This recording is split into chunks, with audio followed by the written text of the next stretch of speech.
باہر، کبھی حکومتیں، کبھی سیاستیں، کبھی چدراہٹیں، اس کے راستے میں بڑا کچھ آتا ہے اور اسے ہر چیز کو فیس کرنا پڑتا ہے. گھر کے اندر بھی جنگ ہوتی ہے اور گھر کے باہر بھی لڑائی ہوتی ہے. یہ آسان ہے ہی نہیں. ہم تو خیر ہتھیار چھوڑ کے پھینکنے والے لوگ ہیں، ہم بھولے بھالے لوگ ہیں. ہم کہتے ہیں میں نے تو کہا تھا مہندی نہ کرو، پر بیٹے نہیں مانے، بھولے جو ہوئے. اسی طرح حالانکہ اگر وہ بیٹا کہے نا کہ ابا جی لاؤ زندگی میں سارا کچھ میرے نام کرو، تو پھر ہم بھولے نہیں ہوتے، اور اس وقت ہم تیز ہوتے ہیں، کہتے ہیں یہ کیسے ہو سکتا ہے، ہاتھ کاٹ کے دے دوں. اس وقت نہیں.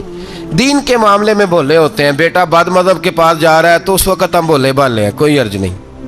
لیکن اگر وہ اپنی پسند کی شادی کرے ہمیں کراس کر کے، پھر ساتھ ہی ہم تیز ہو جاتے ہیں. تو حضرت ابراہیم نے جب دین کے لیے نکلے تو جد و جہد کی، گھر کے اندر بھی گھر کے باہر بھی. آپ کے والد کا نام طارق ہے، وہ توحید پرست تھے، ایماندار تھے، پرہیزگار تھے. آپ کے چچا کا نام آزر ہے، وہ بت پرست تھے، بت بیچا کرتے تھے. حضرت سیدنا ابراہیم علیہ السلام جب میدان عمل میں نکلے تو حضرت ابراہیم علیہ السلام نے اپنے گھر سے جہاد شروع کیا. لڑنا پڑا. گھر کے اصولوں سے، چچا نے جو رواج بنائے ہوئے تھے اس رواج سے ٹکرائے. فرمایا میں اپنے گھر کے اندر یہ بت پرستی نہیں ہونے دیں گا.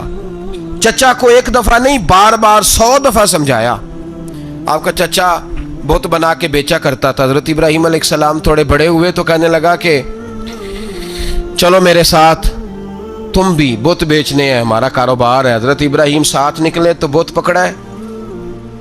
گندے پانی کے اندر اس بت کو ڈبوتے ہیں، کہتے ہیں کسی نے خریدنا ہے تو خرید لو، نہ یہ نفع دے سکتا ہے نہ نقصان دے سکتا ہے.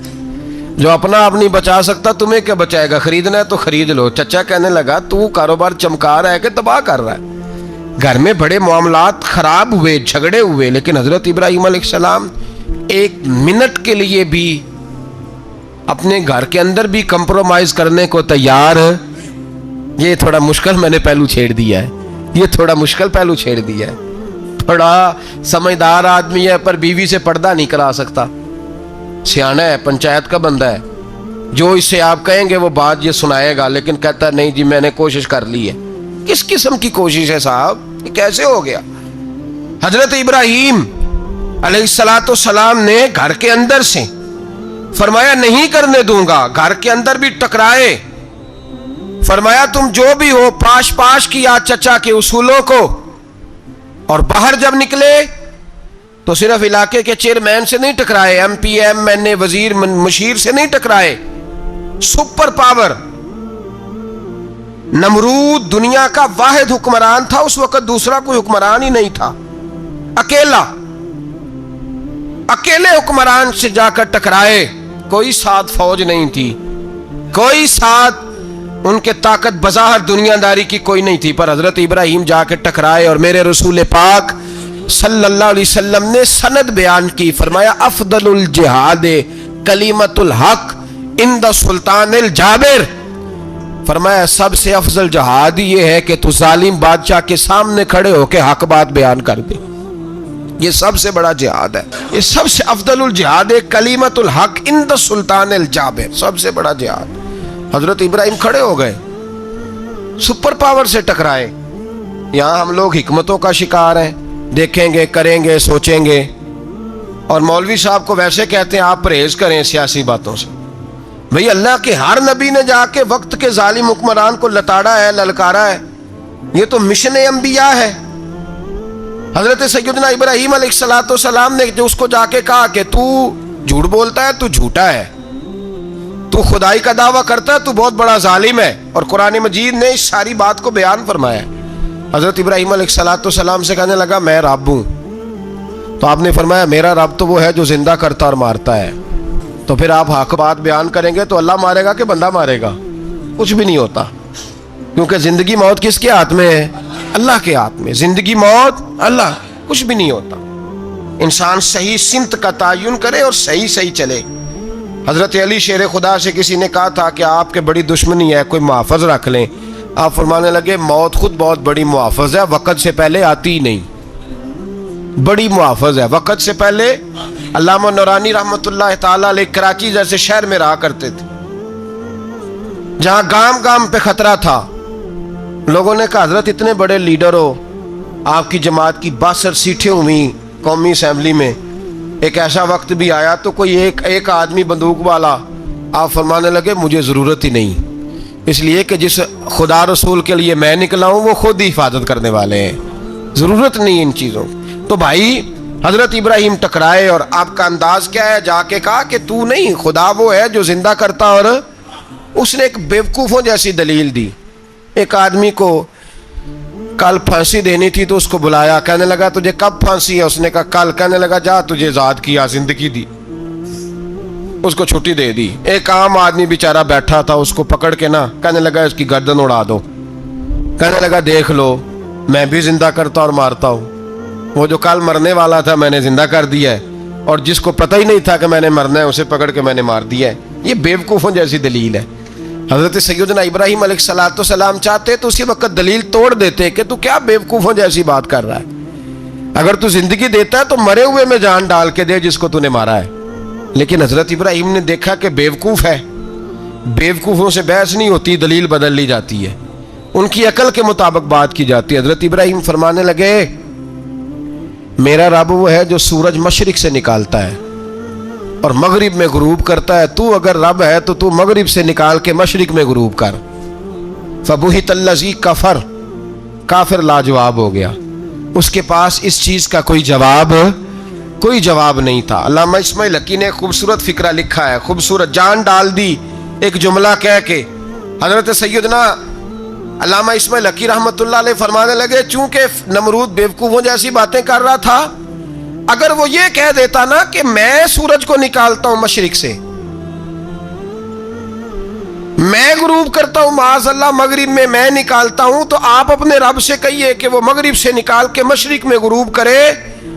علامہ اسماعیل حقی فرماتے ہیں رب کریم کی آواز قدرت تھی, مالک حضرت ابراہیم علیہ السلام کے اس, اگر وہ کہہ دیتا اور حضرت ابراہیم دعا کر دیتے تو رب کریم نے فرشتوں کو تیار بٹھایا ہوا تھا.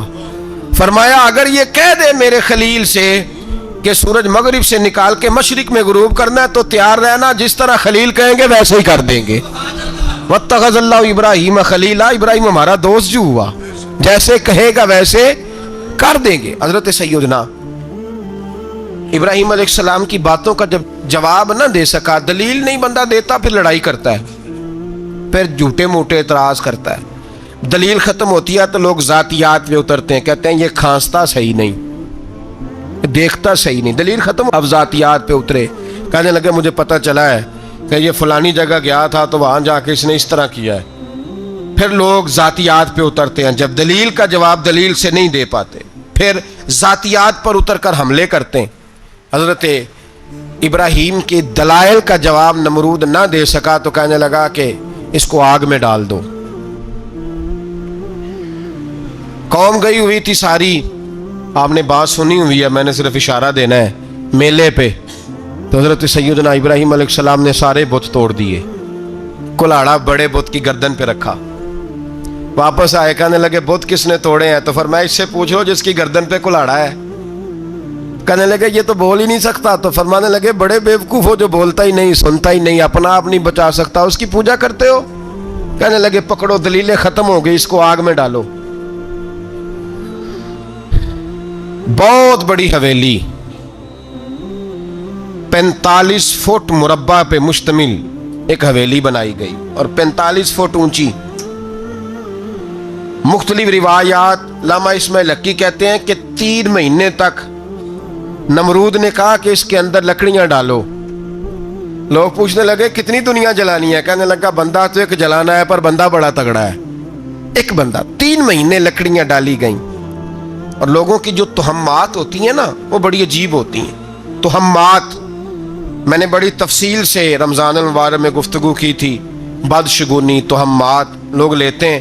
اس وقت بھی لوگ تہمات کا شکار ہو گئے. عقیدہ بگڑ جاتا ہے تو وہ عجیب و غریب باتیں کرنے لگتا ہے.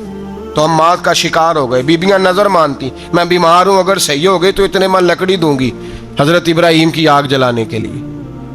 ایک عورت لے کے جا رہی ہے لکڑیاں, تو ایک نیک دل آدمی نے اس سے پوچھا کہاں جا رہی ہو؟ کہنے لگی میں نے منت مانی تھی تو حضرت ابراہیم علیہ الصلوۃ والسلام کو معاذ اللہ جلانے کے لیے لکڑیاں لے کے جا رہی ہوں۔ تو وہ رب کریم کے بندے کہنے لگے تو ڈھونڈتی رہے گی، تجھے وہ جگہ ملے گی نہیں۔ وہ بی بی کئی مہینے گھومتی رہی، جگہ ہی نہیں ملی جہاں لکڑیاں ڈالنی، ماری گئی۔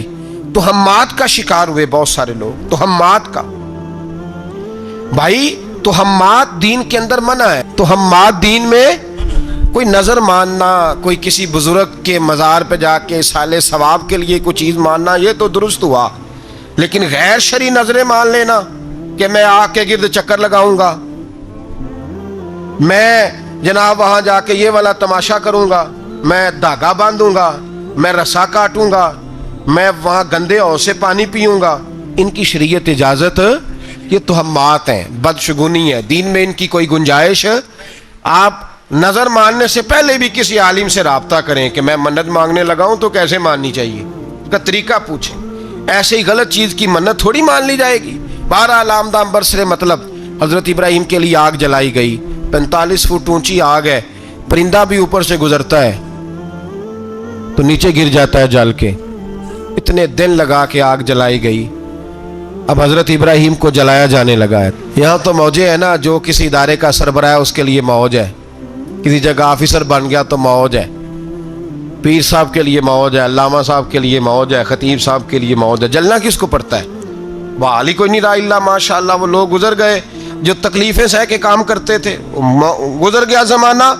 حضرت سیدنا ابراہیم علیہ السلام کو جلایا جانے لگا ہے تو اب اتنی بڑی آگ ہے تو ڈالیں کیسے؟ شیطان نے تجویز دی کہ منجنیق بناؤ، منجنیق، بڑے بڑے بانس باندھ کے ان کے نیچے رسا باندھو، وہ جس طرح جھولنے کے لیے جھولا بنایا جاتا ہے اس طرح ایک منجنیق پرانے زمانے میں اس میں پتھر رکھ کے پھینکے جاتے تھے دشمنوں پہ، وہ منجنیق بنائی گئی کہ دور سے حضرت ابراہیم کو پھینکیں گے۔ ہاتھ حضرت ابراہیم کے باندھ دیے، پاؤں مبارک باندھ دیے، پوری زمین پہ ایک نام لینے والا خدا کا، اور اس کو آج رسیوں میں جکڑا ہوا ہے۔ جب پھینکا جانے لگا نا آگ میں، حوریں رونے لگیں، فرشتے تڑپنے لگے، اے اللہ یہ کیا ہونے لگا ہے؟ ایک تیرا خلیل اور وہ بھی آگ میں۔ فرمایا جاؤ جا کے اس سے کہو اگر تمہاری مدد لیتا ہے تو اسے بچاؤ۔ ہوا کا فرشتہ آیا، کہا ابراہیم اگر تو کہے۔ او بھائی ان چیزوں کو کہانی سمجھ کے نہ سنا کریں، یہ داستان نہیں، یہ وہ طریقے ہیں جو ہمارے رسول نے ہمیں اپنانے کا حکم ارشاد فرمایا ہے۔ جو عقیدے، یہ وہ نظریات ہیں جو ہمیں اوڑھنے کو کہا گیا، اپنے رب کریم کی رضا پہ راضی رہنے کے یہ وہ خوبصورت مواقع ہیں صوفیاء نے جن کو بنا کر سمجھا کر ہم تک پہنچایا ہے۔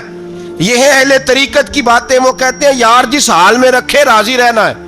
حضرت ابراہیم علیہ السلام کو پھینکا جا رہا ہے، فرشتہ آیا، اے اللہ کے خلیل اگر حکم دو تو اتنی ہوا چلاؤں کہ نمرودی جل جائیں سارے، آگ ان پہ پھینک دی جائے۔ آپ نے فرمایا تو جا، تجھ سے مجھے کوئی کام نہیں۔ تھوڑی دیر کے بعد پانی کا فرشتہ آیا، کہا حضور اتنی بارش برساؤں گا کہ آگ بجھ جائے گی۔ فرمایا تو جا، تجھ سے کوئی کام نہیں۔ اب جب منجنیق میں رکھ دیے گئے، آگ میں جانے کا لمحہ ہے، تیاری ہے، حضرت جبریل امین حاضر خدمت ہوئے، کہا ابراہیم کوئی حاجت؟ فرمایا تجھ سے کوئی نہیں۔ کہا چلو مجھ سے نہیں تو رب کریم سے ہی بات کر لو، مجھے پتا ہے میں چھوٹا ہوں، آپ مجھ سے مدد کیوں لوگے، رب کریم سے ہی بات کر لیں۔ تو حضرت ابراہیم کہنے لگے جبریل یہ بتا رب کو نہیں پتا اس کا خلیل کس حال میں ہے؟ اسے نہیں پتا میں کس حال میں ہوں، میرے ہاتھ بندے ہیں، پیر بندے ہیں آگ میں، اسے نہیں پتا؟ بتایا تو اسے جاتا ہے جس سے خبر نہ ہو۔ تو اگر اسے پتا ہے تو اگر وہ جلانے پہ راضی ہے تو میں بھی جلنے کو تیار ہوں، میں تیار ہوں، میں تیار ہوں۔ اسے کہو ٹھیک ہے۔ حضرت سیدنا ابراہیم علیہ السلام کو منجنیق میں ڈال کے جو پھینکا آگ میں، یا نار کونی بردم و سلاما علی ابراہیم، اللہ نے فرمایا اے آگ میرے ابراہیم پہ ٹھنڈی بھی ہو جا اور سلامتی والی بھی ہو جا۔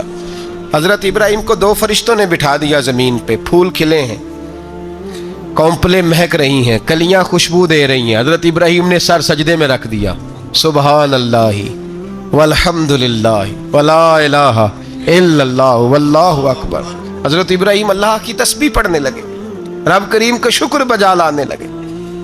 نکلے وہاں سے، کچھ دن گزر گئے، نکلے، حکم ہو گیا ابراہیم علاقہ چھوڑ دو، حضرت ابراہیم علیہ السلام وہاں سے نکل کے مصر آئے، چچا کے پاس ٹھہرے، انہوں نے اپنی بیٹی جناب سارہ کا نکاح کر دیا۔ کچھ آگے بڑھے تو ایک ظالم بادشاہ سے ٹکرائے، اس نے ایک شہزادی، ایک بادشاہ کی بیٹی قید کی ہوئی تھی، جناب ہاجرہ نام تھا، ان کو قید سے چھڑا کے ساتھ لائے، حضرت لوط علیہ السلام بھی ساتھ، یہ 4 لوگوں کا قافلہ چلا، فلسطین میں جا کے پڑاؤ ڈالا، گھر بار چھوڑا، تبلیغ شروع ہوئی۔ حضرت ابراہیم کے گھر میں 2 خواتین ہیں، ایک آپ کی بیوی ہیں، ایک حضرت ہاجرہ ہے، اولاد کوئی نہیں، بڑا میوہ ہے میٹھا، گھر وہی آباد ہوتا ہے جس میں بچے روتے ہیں، گھر ہوتا ہی وہ ہے جس میں بچوں کی چنچناہٹ ہوتی ہے، بھن بھناہٹ ہوتی ہے۔ حضرت ابراہیم نے ایک بچہ روتے ہوئے دیکھا تو آنکھوں میں آنسو آئے، کہنے لگے ربی حب لی من الصالحین، یا اللہ مجھے بھی نیک اولاد عطا کر دے۔ حضرت سارہ نے سن لیا، کہنے لگی ابراہیم شاید میرے بطن سے تو آپ کو نصیب نہیں، ہاجرہ سے نکاح کر لو۔ جناب ہاجرہ سے نکاح ہوا۔ اللہ تو بڑا بے نیاز ہے، رب کریم نے حضرت اسماعیل جیسا خوبصورت بیٹا عطا فرمایا۔ بیٹا کالا سیاہ بھی ہو تو سینے کی ٹھنڈک ہوتا ہے، پر یہ تو وہ بیٹا ہے جس کی پیشانی میں نور محمدی چمکتا ہے صلی اللہ علیہ وسلم۔ حضرت سیدنا اسماعیل علیہ اتنے خوبصورت، اب جس بیوی کے ہاں بیٹا تھا، بیٹھنا اٹھنا بھی زیادہ اس کے پاس، آنا جانا بھی اس کے پاس، توجہ ادھر ہو گئی۔ جناب سارہ رشک کرنے لگی، ایک دن کہنے لگی اسے چھوڑ آ جنگل میں، وادی غیر ذی زرع، مکے کے پاس۔ بھائی ایک بیٹا عالم دین بنا لو، کہنے لگا روٹی کہاں سے کھائے گا؟ تیرے 5 بیٹے ہیں، کو حافظ قرآن بنا، کہتے روٹی کہاں سے کھائے گا؟ وہ بچہ بھی کہتا ہے میں کہاں سے کھاؤں گا؟ حضرت ابراہیم علیہ السلام تو چند مہینے کا بچہ چھوڑ آئے، تو کہاں سے روٹی کھائی حضرت اسماعیل نے؟ کہاں سے کھائی ان کی اماں نے روٹی؟ بھوکے مر جاتے ہیں یہ سارے۔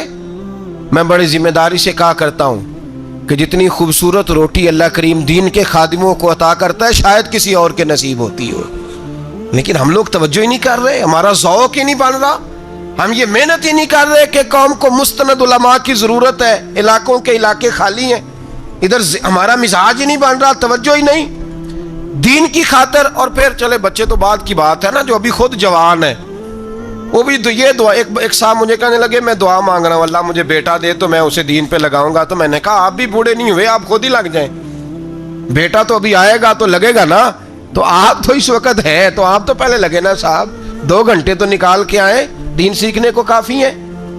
آپ اتنی لمبی سوچ رہے ہیں کہ بچہ آئے گا تو بڑا ہوگا تو وہ جائے گا تو دیکھی جائے گی، ابھی تو آپ ہیں تو آپ تو آؤ۔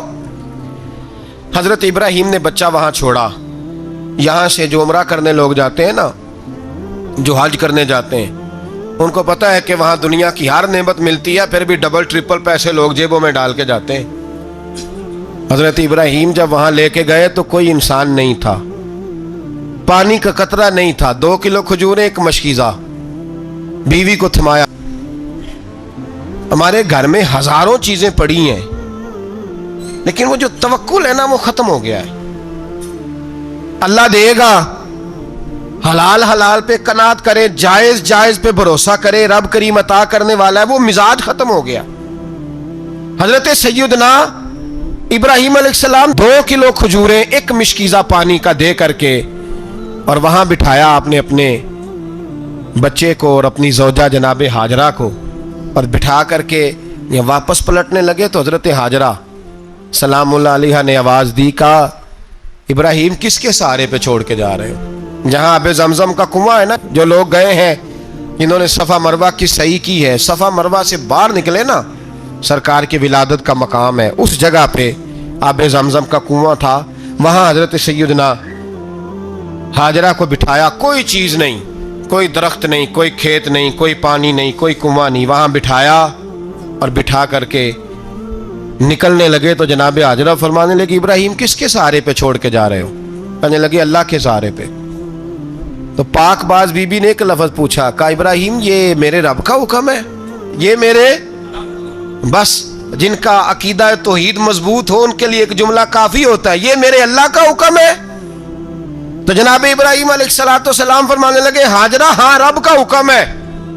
جب یہ لفظ کہے تو چاہیے تھا نا حضرت ابراہیم تسلی دیتے، تو بی بی صاحبہ تسلی دینے لگی، عرض کرنے لگی ابراہیم اگر اللہ کا حکم ہے تو پھر آپ ہماری فکر نہ کرنا، اگر یہ رب کا حکم ہے تو پھر ہماری فکر نہ کرنا، جس رب نے ہمیں یہاں تک پہنچایا ہے وہ ہمیں کبھی بھی ضائع نہیں فرمائے گا. پھر فکر نہ کرنا. حضرت ابراہیم آ گئے, بات آپ نے سنی ہوئی ہے, اشارہ کرنا مقصود ہے.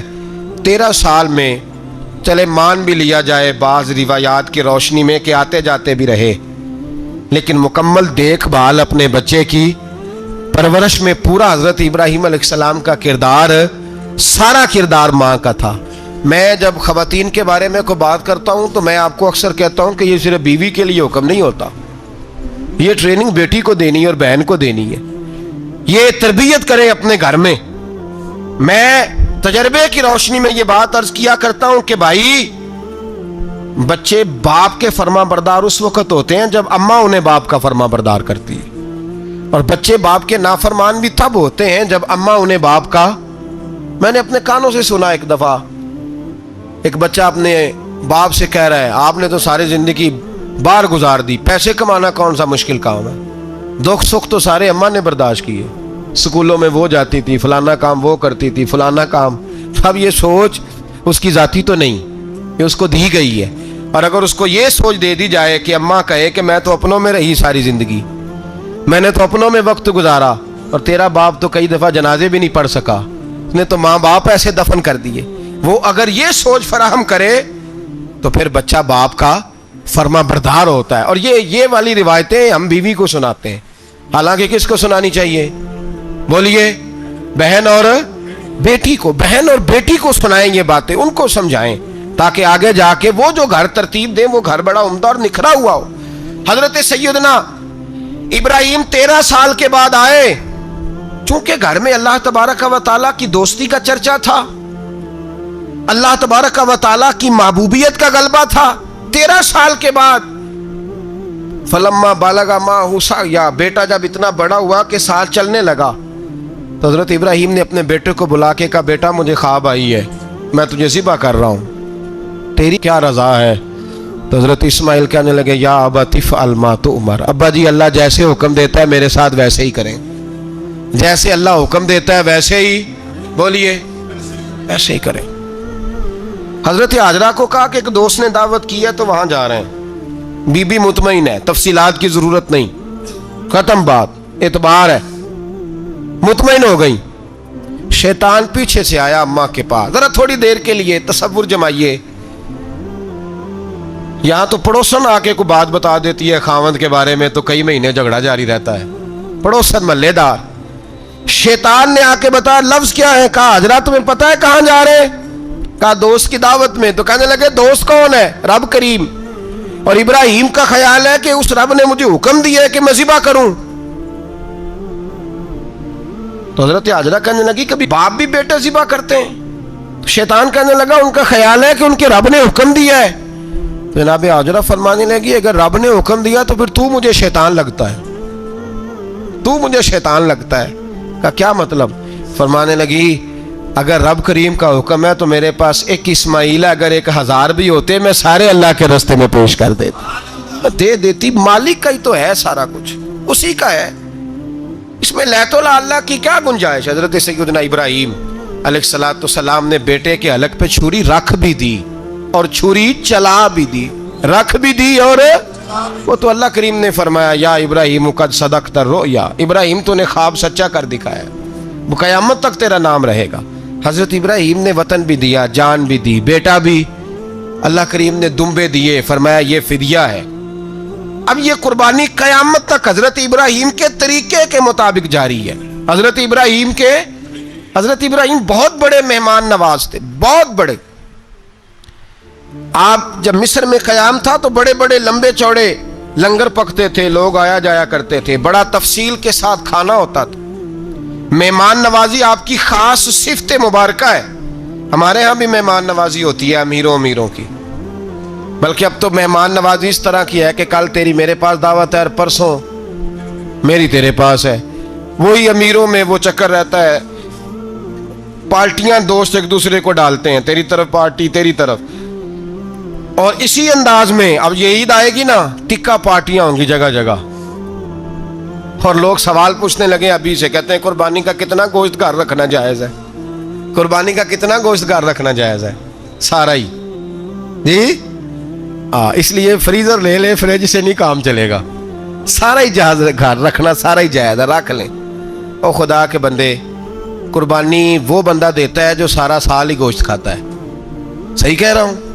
قربانی صاحب نصاب، صاحب استطاعت بندہ دیتا ہے نا، تو وہ سارا سال ہی گوشت، تو سارا گھر میں رکھنا بھی جائز ہے، لیکن سارا دے دینا بھی. تو جو آ رہی ہے اس پہ کیوں توجہ کرتے ہو؟ جو دوسرا جائز ہے اس پہ کیوں نہیں عمل کرتے؟ سارا تقسیم کر دیں، بات ختم ہوئی. یقین کریں، محرم میں جا کے دوست ٹیلی فون کر کے سوال پوچھتے ہیں، کہتے ہیں صاحب سنا ہے قربانی کا گوشت محرم میں کھانا جائز نہیں. میں کہ نہیں، ربیع الاول چ بھی جائز جے، رجب رمضان تک کھاؤ، کوئی بندہ نہیں منع کرتا. اس لیے کہ کسی کو دینا تو پسند ہی نہیں. یا پھر اس میں سے جو خاص خاص چیزیں ہیں وہ اپنی فریج میں، اور باقی جو ہے وہ دوسروں کے لیے. یہ کیا طریقہ ہے ہمارا؟ اور اسی پہ عمل ہے. اللہ تبارک و تعالی ہمیں سمجھنے کی توفیق عطا فرمائے. حضرت ابراہیم بہت بڑے مہمان نواز تھے. صرف قربانی نہیں دیتے تھے، سارا سال بہت سارا لنگر، بہت سارا کھانا پینا، بہت ساری چیزیں جاری رہتی تھی. اور جتنے غریب لوگ تھے فلسطین کے، ان کو پتا تھا کہ حضرت ابراہیم علیہ السلام کا لنگر جاری ہے. فلسطین میں جب آپ کا قیام تھا، ایک دفعہ ڈھیروں مہمان آ گئے اور کھانے کو کوئی چیز نہیں. حضرت سارہ اور جناب ہاجرہ دونوں اس وقت موجود تھیں. وہ کہنے لگی ابراہیم بہت سارے مہمان آ گئے تو کیا کریں؟ جناب سارہ کہنے لگی کس طرح کر کے ان کی مہمان نوازی کرنی؟ اور حالات یہ ہیں کہ قحط پڑا ہوا ہے فلسطین میں، مصر میں، دور دراز علاقوں میں. تو حضرت ابراہیم کہنے لگے یہ اللہ کے مہمان ہیں اور ہمیں رب کریم کا بندہ سمجھ کے آ گئے، اللہ ہی بندوبست کرے گا. فرمانے لگے میرا مصر میں ایک دوست ہے، وہ قحط کے دنوں میں غلہ جمع کر لیتا ہے، میں اس کی طرف پیغام بھیجتا ہوں، مجھے امید ہے وہاں سے غلہ ملے گا. 2 3 5 اونٹ والے غلام بلائے اور ان کو کہا کہ جاؤ غلہ لے آؤ مصر کے دوست سے. وہ لوگ کہتے ہیں ہم غلہ لینے گئے. وہاں جب پہنچے تو حضرت ابراہیم خلیل اللہ علیہ السلام کا پیغام دیا تو آپ کا وہ دوست کہنے لگا غلہ تو بے شمار تھا، مجھے خبر نہیں تھی کہ حضرت ابراہیم کا پیغام آئے گا، تو میں تو سارا تقسیم کر چکا ہوں، لوگ لے گئے، اب تو کوئی شے نہیں. اب وہ خالی آ گئے 5 کے 5 اونٹ. جب خالی آئے تو حضرت ابراہیم کی حویلی کی دیواریں چھوٹی چھوٹی تھیں. ان غلاموں میں سے، خادموں میں سے، آپ کے ان چاہنے والوں میں سے ایک کہنے لگا یار وہ غریب تو انتظار کر رہے ہوں گے کہ غلہ لینے گئے ہیں، ہمیں روٹی ملے گی.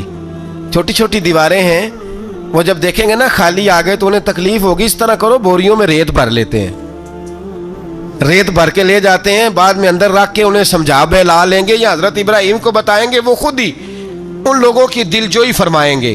اب غلہ کی جگہ ریت بھر کے اونٹوں پہ رکھ کے لائی گئی. لا کے بوریاں جب رکھ دی گئیں، حضرت ابراہیم علیہ السلام دوپہر کے وقت آرام فرما رہے تھے. بی بی سارہ اٹھی، کہتی ہیں جب میں نے دیکھا نا کہ بوریاں پہنچ گئی ہیں تو گئی، غلام کو ساتھ لیا اور اس کو جب کھولا نا تو کہتی اتنی حسین گندم میں نے پہلے کبھی دیکھی نہیں تھی، اتنا پیارا دانا میں نے کبھی ملاحظہ ہی نہیں کیا تھا. فرماتی ہیں جب اس کو پیس کر چکی میں روٹیاں پکائیں تو خوشبو دور دور تک پھیل گئی، اعلیٰ غذا بنی، بڑے بڑے کھانے بیبیوں نے مل کے پکائے، چن دیے گئے. حضرت ابراہیم اٹھے تو لوگ کھانا کھا رہے، سجدہ شکر ادا کیا، اور جب سجدے میں گئے تو وحی آنے لگی، پھر رونے لگے. جب پلٹ کر باہر تشریف لائے تو جناب سارہ کہنے لگی ابراہیم تمہارا مصری یار بڑا اچھا ہے، اس نے اتنی اعلیٰ گندم بھیجی ہے کہ اتنی تو میں نے پیاری گندم کبھی دیکھی نہیں. جناب ابراہیم مسکرائے، فرمانے لگی سارہ یہ مصری یار نے نہیں بھیجی، یہ میرے عرشی یار نے بھیجی ہے، یہ میرے عرشی یار نے بھیجی ہے. بھائی مہمان نوازی مزاج تھا، ہاتھ لٹا دینا مزاج تھا، دوسروں کی اشک شوئی مزاج تھا. حضرت ابراہیم علیہ السلام کا طریقہ ہے قربانی، حضور نے ان کا طریقہ بیان کیا. اگر سال کے بعد قربانی دینا ان کا طریقہ ہے تو سارا سال غریبوں کو روٹی دینا بھی حضرت ابراہیم کا طریقہ ہے. سارا سال غریب کی نوکری کرنا یہ بھی حضرت ابراہیم کا طریقہ ہے. بھوکے کو کھانا کھلانا یہ بھی. میرے مصطفیٰ کریم سید عالم صلی اللہ علیہ وسلم سے صحابہ نے پوچھا حضور بہترین مسلمان کون ہے؟ بہترین مسلمان تو حضور نے فرمایا جو سلام لینے میں پہل کرے اور غریب کو روٹی کھلانے میں سب سے اچھا ہو، وہ بہترین مسلمان ہے، زبردست مسلمان. ہمارے ہاں دعوتیں ہوتی ہیں تو امیروں کی، افطاریاں ہیں تو امیروں کی، اور میرے مصطفیٰ کریم علیہ السلام نے فرمایا بدترین دعوت ہے جس میں امیر بلائے جائیں غریب نہ بلائے جائیں. وہ بدترین دعوت حضرت ابراہیم کا طریقہ رہا ساری زندگی مہمان نوازی. اور دوسرا ان کا مزاج تھا, اللہ سے پیار ہو گیا تھا نا. جب رب کریم سے محبت ہوتی ہے نا اور محبت کا احساس ہوتا ہے دل میں, پھر سجدے لمبے ہوتے ہیں. عام آدمی تو نماز بھی نہیں پڑھ سکتا, اسے خدا سے محبت ہوتی ہے وہ تہجد بھی نہیں چھوڑ سکتا. وہ یہ محبت کی بات ہے نا, جس کو پیار ہوتا ہے اس کی تہجد بھی ہے, اس کی اشراق بھی ہے, چاشت بھی ہے, اس کے عمرے بھی ہیں, اس کے حج بھی ہیں, اس کے بار بار کعبۃ اللہ کے دیدار بھی ہیں. یہ محبت الہی ہے, جوش مارتی. ان لوگ سجدہ کرتے ہیں تو اٹھتے ہی نہیں. اللہ کے بندوں سے پیار کرتے ہیں اللہ کی. حضرت ابراہیم کو رب کریم سے اتنی محبت تھی, اتنا پیار تھا کہ وہ آپ کی زندگی کے ہر پہلو سے چھلکتا تھا. ایک وقت ایسا آیا کہ اللہ تعالیٰ نے حضرت ابراہیم کو بہت زیادہ مال عطا فرمایا. اتنے اونٹ گنے نہیں جاتے, گائیں اتنی زیادہ کہ شمار نہیں ہوتی, بکرے بکریاں اتنی زیادہ کہ شمار, بہت زیادہ مال اللہ نے عطا فرمایا. اور ابھی کچھ عرصہ پہلے آپ پیچھے جائیں نا تو جو لفظ مال تھا وہ روپے پہ تو بولا ہی نہیں جاتا تھا, وہ جانوروں پہ بولا جاتا تھا.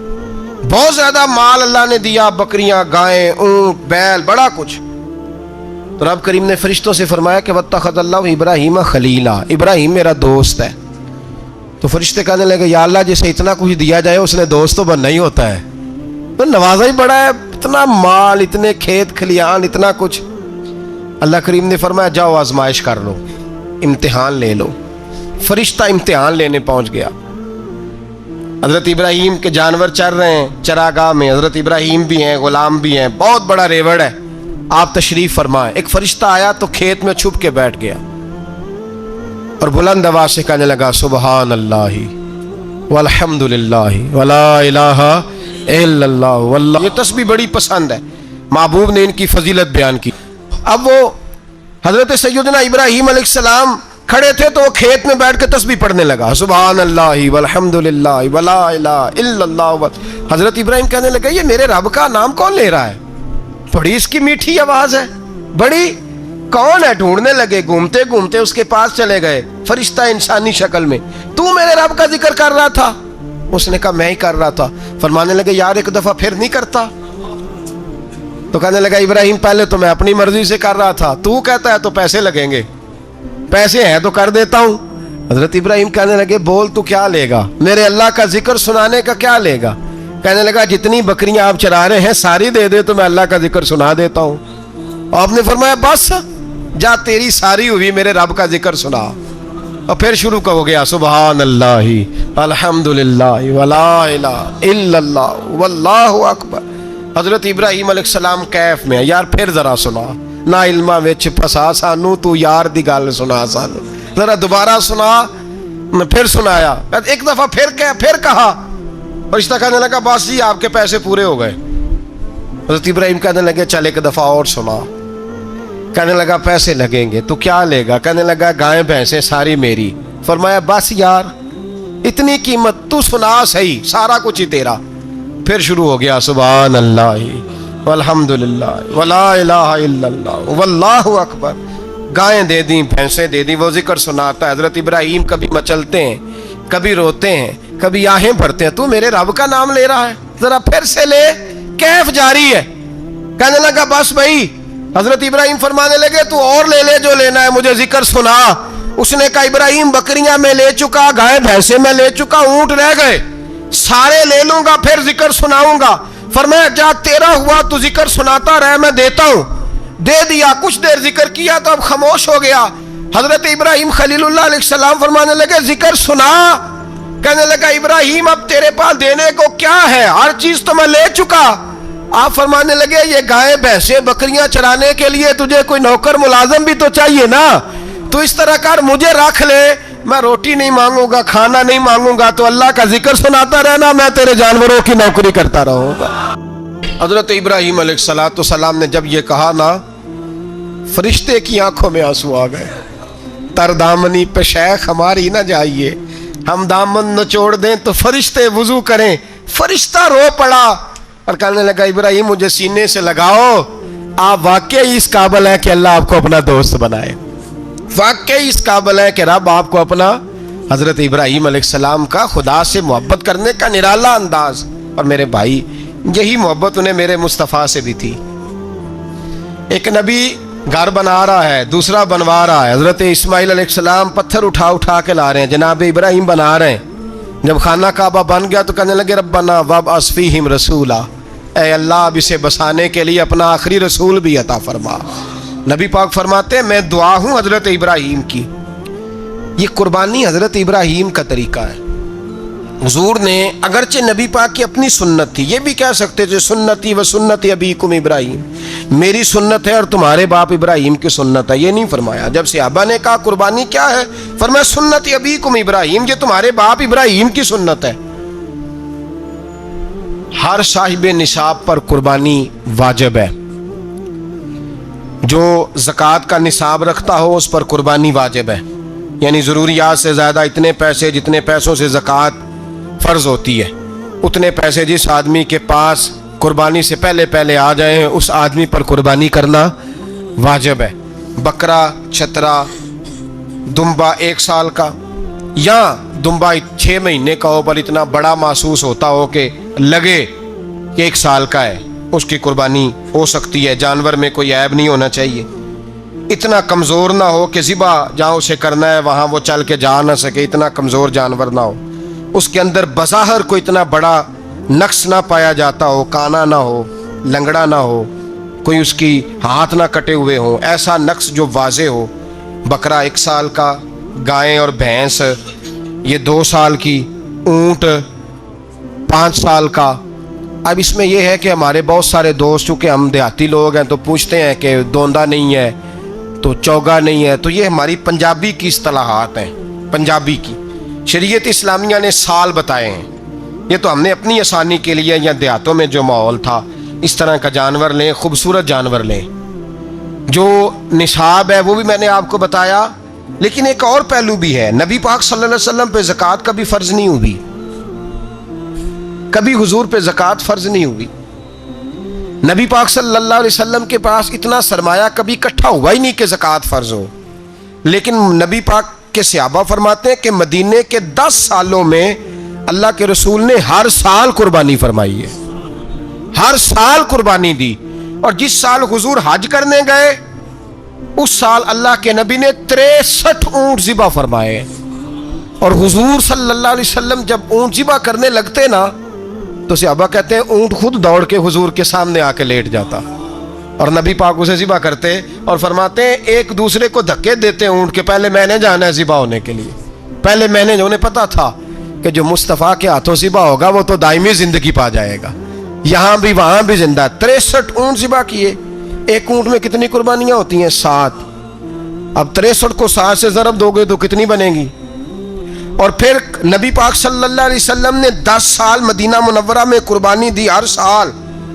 اب وہ 63 اونٹ, ایک اونٹ میں 7 قربانیاں, ہر سال یہاں قربانی. اور مولا علی شیر خدا فرماتے ہیں نبی پاک 2 قربانیاں دیتے. میں نے کہا حضور 2 جانور ذبح کر رہے ہیں آپ, تو حضور نے فرمایا ایک میری طرف سے, ایک میری امت کی طرف سے, غریبوں کی طرف سے. اور حضرت علی کو حضور نے وصیت فرمائی تو 2 دیا کرے گا. یا رسول اللہ صلی اللہ علیہ وسلم میں غلام ہوں, خادم ہوں. حضور نے فرمایا علی ایک تو نے اپنی دینی ہے, ایک میری طرف سے دینی ہے. 2 قربانیاں. مولا علی نے بھی ساری زندگی 2 قربانیاں دی. حضرت علی بھی مال کے نصاب نہیں تھے, اپنا مکان ہی نہیں تھا, کوئی کاروبار نہیں تھا, کئی دن فاقے رہتے تھے, پر قربانیاں کتنی دیتے تھے؟ 2. ہمارے پاس ویسے اگر سسرال میں, میکے میں, کزنوں میں کچھ شادی ہو جائے تو 50-60 ہزار کا خرچہ برابر ہے, وہ پکا ہے. اور قربانی کی باری غریب ہو گئے, سارے غریب ہو گئے. کہتے نہیں یہاں مشکل ہے. او خدا کے بندے, اللہ کے ساتھ تجارت کر, اس کے رستے میں 1 دے گا, رب تجھے 70 گنا اضافہ کے ساتھ عطا فرمائے گا. قربانی مال کے نصاب پہ ہے. کوشش کیا کریں کہ اللہ کے رستے میں جب دینا ہو پھر لیت اللہ سے بچیں, خوبصورت جانور لائیں.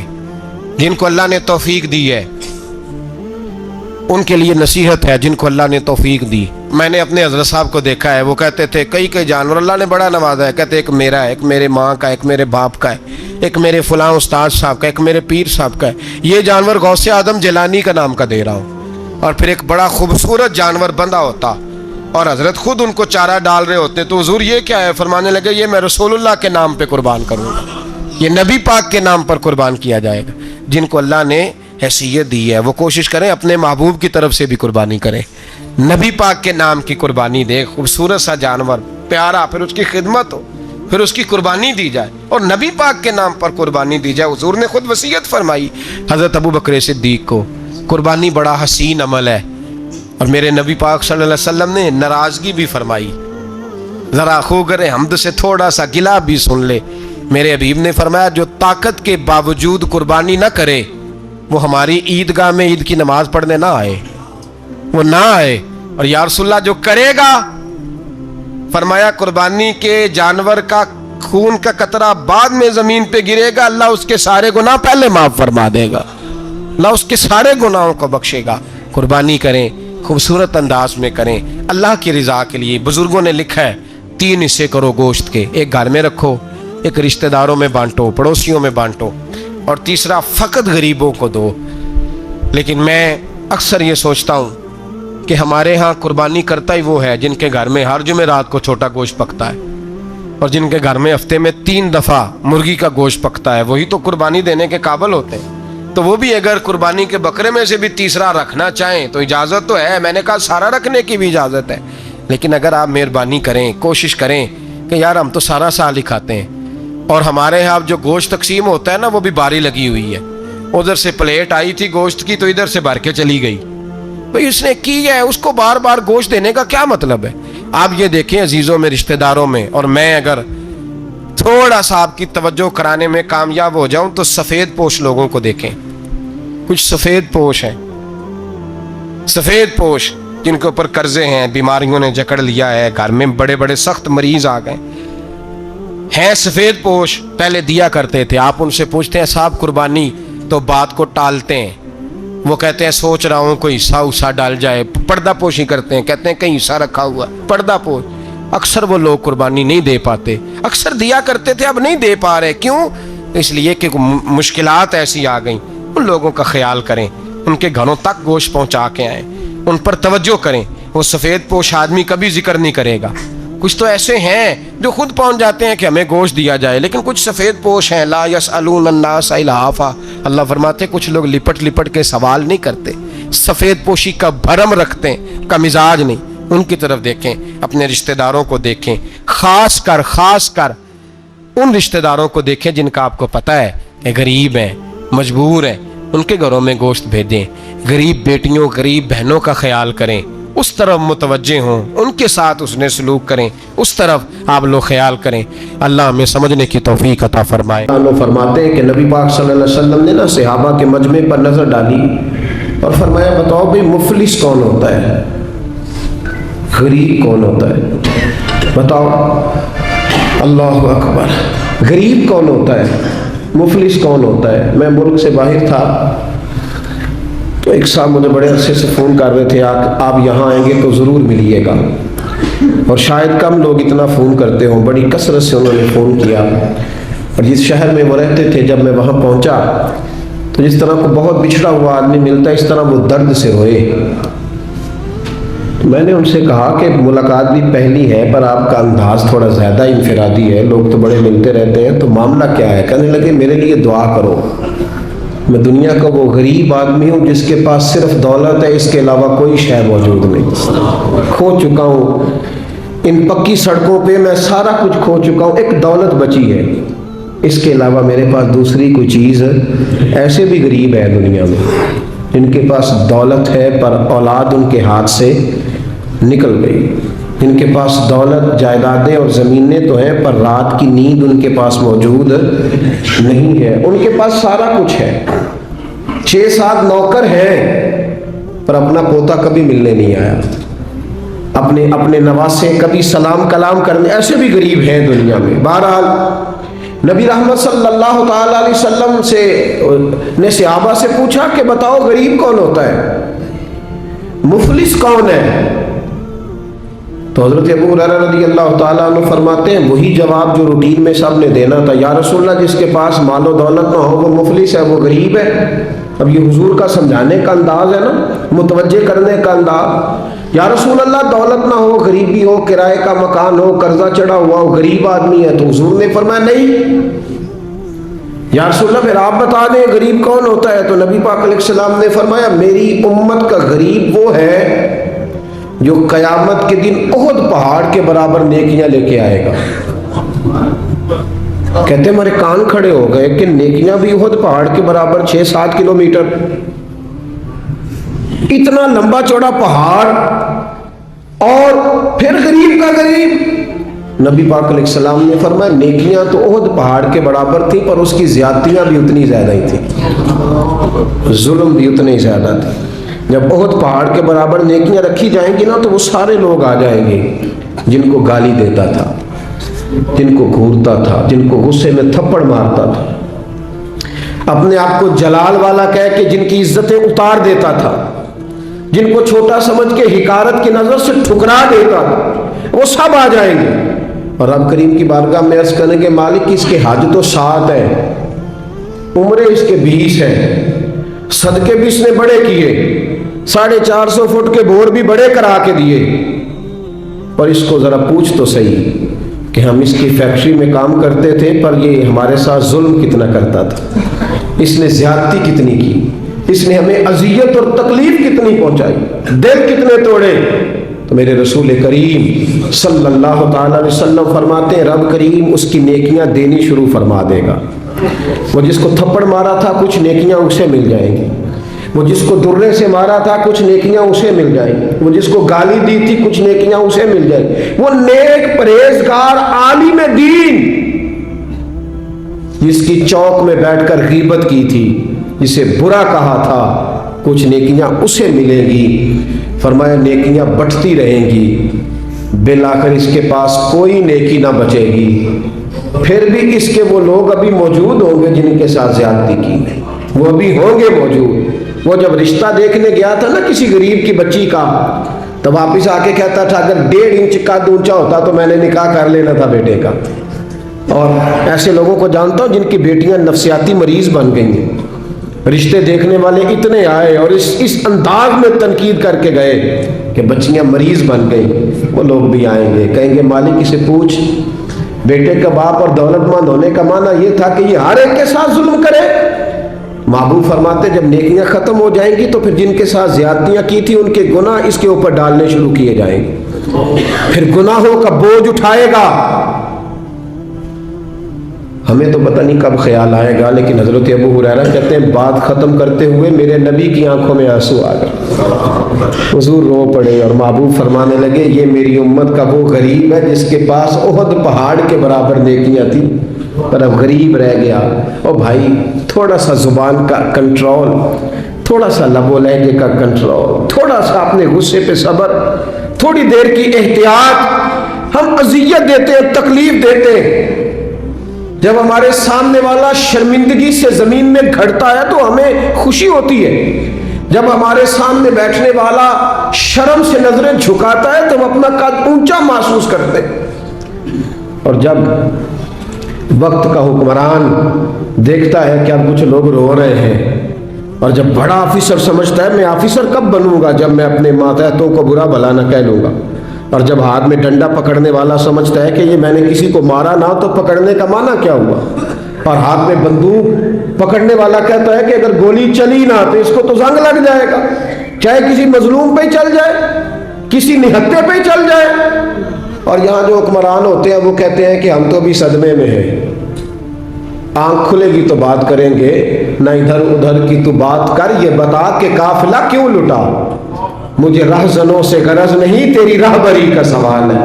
او بھائی ہم روز ظلم خرید رہے ہیں اپنے لیے، روز زیادتی جمع کر رہے ہیں اپنے لیے۔ میرے رسول کریم صلی اللہ تعالی علیہ وآلہ وسلم نے فرمایا جس نے زمین کے بالشت بر ٹکڑے پر ظلم کیا، ایک بالشت ایک گٹ، جس نے زمین کے بالشت بھر ٹکڑے پر ظلم کیا، اللہ تعالیٰ قیامت کے دن 7 زمینوں کا توق بنا کے اس کے گلے میں ڈال دے گا، پھر اس کی گردن ٹوٹنے پہ آئے، پھر وہ ہائے ہائے کرے گا، لیکن اسے اس وقت معافی نہیں ملے گی۔ آج موقع ہے وہ معافی مانگے، درگزر کا سوالی بنے، بچے اس ظلم سے۔ بچے جس کو پتہ چل گیا ہے کہ میرا بیٹا اپنی بیوی کے ساتھ درست طریقے سے نہیں رہ رہا، اس باپ کا فرض نہیں ہے اپنے بیٹے کو ڈانٹنا کہ اس نے طرفدار بننا۔ جس کو سمجھ آ گئی ہے، جس کو خیال آ گیا ہے، جس کو اس بات کی سمجھ آ گئی ہے کہ میری بہو کے ساتھ زیادتی ہو رہی ہے یا میری بیٹی کے ساتھ ظلم ہو رہا ہے، تو اگر وہ ساتھ کھڑا ہی نہیں ہو رہا، اور پھر نبی پاک علیہ السلام نے تو ہمیں ہر پہلو پر سمجھایا ہے، میرے کریم محبوب نے تو کوئی ایسی چیز چھوڑی نہیں جو ہمیں سمجھائی نہ جائے۔ اللہ کے حبیب فرماتے ہیں اپنے بھائی کی مدد کرو چاہے وہ ظالم ہو یا مظلوم ہو۔ یا رسول اللہ، مظلوم کی مدد تو سمجھ میں آتی ہے، ظالم کی کیسے مدد کریں؟ تو حضور نے فرمایا اسے ظلم کرنے سے روک دو، یہ تمہاری مدد ہے اس کے لیے، ورنہ جہنم میں چلا جائے گا۔ اس کی مدد کرو، اسے روکو۔ جب لوگ ظلم کر رہے ہوتے ہیں تو کہتے ہیں کیسے پتہ چلے گا، ہم چھپ کے کر رہے ہیں، کون ہے دیکھنے والا؟ جب ظلم کر رہے ہوتے ہیں تو کہتے ہیں میں نے وہ سارے جن جگہوں سے میں پکڑا جا سکتا تھا وہ سارے دروازے بند کر کے آیا ہوں، میں نے ہر ایک کو خرید لیا ہے۔ زندگی کے 6 مہینے، 6 سال، 10 سال، 15 سال انہیں محسوس ہوتا ہے کہ کسی کو بھی نہیں پتہ چلا، کوئی بھی سامنے نہیں آیا۔ اللہ نے کسی نبی کی قسم نہیں کھائی، میرے نبی کی قسم کھائی لعمرک، آپ کی زندگی کی قسم، کسی کے شہر کی قسم نہیں کھائی، آپ کے شہر کی قسم کھائی۔ وَهَذَا الْبَلَدِ الْأَمِينَ وَلَا أُقْسِمُ بِهَذَا الْبَلَدِ وَأَنْتَ حِلٌّ بِهَذَا الْبَلَدِ۔ پتہ نہیں ہے ٹھیک ہے یا غلط ہے، ایک معنی اس کا یہ بھی بن سکتا ہے لا اقسم بہذا البلد وانت حل بہذا البلد۔ میرے محبوب، جس شہر میں آپ موجود ہوں تو مجھے اس کی قسم اٹھانے کی کیا ضرورت؟ آپ کا وجود ہی بہت بڑی برکت ہے، میرے قسم اٹھانے سے بابرکت ہوتی ہے شہر، تو کیا ضرورت ہے کہ میں اس شہر کی قسم کہوں جس میں آپ جیسی بابرکت ذات موجود ہے۔ الاول بلا بدایہ والآخر بلا نہایہ، قدیم بلا ابتدا ودائم بلا انتہا۔ اس کا اول دیکھو تو کہیں سے شروع نہیں ہوتا، اس کا آخر دیکھو تو کہیں جا کے ختم نہیں ہوتا۔ لہو ما فی السماوات وما فی الارض وما بینہما وما تحت الثری، زمین آسمان فوق تحت، ادھر دیکھو تو اللہ کی قدرت، پیچھے دیکھو تو اللہ کی قدرت، ادھر دیکھو تو اللہ کی قدرت، ادھر دیکھو تو اللہ کی قدرت، بلند و بالا آسمان دیکھو تو اللہ اللہ پکارتا ہے۔ اور میرے نبی نے فرمایا انت الاول فلیس قبلک شیء، وہ اول تیرے پہلے کچھ نہیں، وہ انت الآخر فلیس بعدک شیء، تو آخر تیرے بعد کچھ نہیں، انت الظاہر لیس فوقک شیء، اور تو بلند تیرے اوپر کچھ نہیں، انت الباطن فلیس دونک شیء، تو سب سے چھپا ہوا، تجھ سے چھپا ہوا کوئی نہیں ہے۔ ہر نبی کو نام سے پکارا، یا آدم، یا نوح، یا ابراہیم، یا موسیٰ، یا داود، یا یحییٰ، یا زکریا، یا عیسیٰ ابن مریم، 8 نبیوں سے قرآن میں بات کی، نام لیا ہے عربی میں اور ہر زبان میں۔ نام لینا کوئی بے ادبی نہیں، برابری ہے، اور لقب سے پکارنا عزت۔ کہ ہم سب مفتی صاحب، مفتی صاحب، مفتی صاحب، دونوں مفتی بیٹھے ہیں، ہم دونوں کو کہتے ہیں مفتی صاحب۔ بھائی ایک کو محمد کہو، ایک کو عبد الرحیم کہو، تو کوئی بے ادبی تو نہیں؟ مجھے طارق جمیل کہو تو کوئی بے ادبی تو نہیں؟ مولانا، مولانا، ہم تو مفت کا ہی مولانا بنے ہوئے۔ تو کسی کو لقب سے پکارنا، کنیت سے پکارنا ادب ہے، اور نام سے پکارنا برابری ہے۔ ایک واقعہ سناتا ہوں۔ ایک یہودی نے حضرت علی پہ دعویٰ کر دیا حضرت عمر کے سامنے، تو آپ نے کہا ابو تراب اٹھو، اس کے ساتھ کھڑے ہو جاؤ۔ حضرت علی کے چہرے پہ ناگواری آ گئی، غصہ آ گیا۔ جب کیس ختم ہوا اور فیصلہ ہو گیا حضرت علی کے حق میں، وہ یہودی جھوٹا تھا، تو جب وہ بیٹھے تو حضرت عمر نے فرمایا کہ علی، تمہارے چہرے پہ میں نے غصہ دیکھا تھا، کیوں میں نے تمہیں یہودی کے برابر کھڑا کر دیا، اس لیے غصے ہو رہے تھے؟ کہ نہیں، مدعی اور مدعا علیہ میں قاضی کے ذمہ ہے برابری کرے، تم نے مجھے کنیت سے پکارا، یہ تم نے مجھے فضیلت بخش دی اس یہودی پر، تمہیں کہنا چاہیے تھا علی اٹھو، تم نے مجھے ابو تراب کہا، یہ تم نے مجھے فضیلت دی ہے۔ یہ فرق ہوتا ہے کنیت کا، نام کا۔